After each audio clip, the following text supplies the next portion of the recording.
Hi friends, நம்ம சேனலுக்கு name நானும் யூடியூபர் தான். இன்றைக்கி என் பண்ணைக்கு போக கொஞ்சம் லேட் ஆகிடுச்சு. ஒர்க் முடிச்சுட்டு பண்ணைக்கு வர எப்படியும் 8 o'clock ஆகிரும். சரி, நம்ம வேறு வேலையும் பார்க்குறனால அது பெருசாக இல்லை. ஃபஸ்ட்டு எப்போவுமே பண்ணைக்கு போகிறதுக்கு முன்னாடி கையும் காலையும் நல்லா க்ளீன் பண்ணிடணும். ஏன்னா நமக்குள்ளே இருக்க பாக்டீரியாலாம் அதில் போயிடக்கூடாதுல்ல. அதனால் இன்றைக்கி கொசுத்தொல்லை ஓவராக இருந்துச்சு. ஸோ கொஞ்சம் வேப்பிலையை போட்டு இன்றைக்கி கொசுவை கொஞ்சம் கண்ட்ரோல் பண்ணிக்கிட்டேன். ஃபஸ்ட்டு நம்ம கோழி கூட்டுக்குள்ளே வந்த உடனே இறை இருக்கான்னு பார்க்கணும். எல்லாத்துலேயுமே பாதி போல் இறை இருந்துச்சு. அதே மாதிரி அந்த தண்ணி டப்பாவை வந்து நம்ம 2 டைம் க்ளீன் பண்ணணும். நான் காலங்காத்தால க்ளீன் பண்ணுவேன். அதுக்கப்புறம் நான் நைட்டு க்ளீன் பண்ணேன்.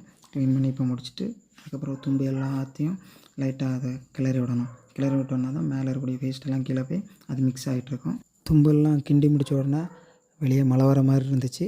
ஸோ டார்பாயெல்லாம் இறக்கி விட்டேன். இன்றைக்குள்ள வேலை இதோடு முடிஞ்சிச்சு.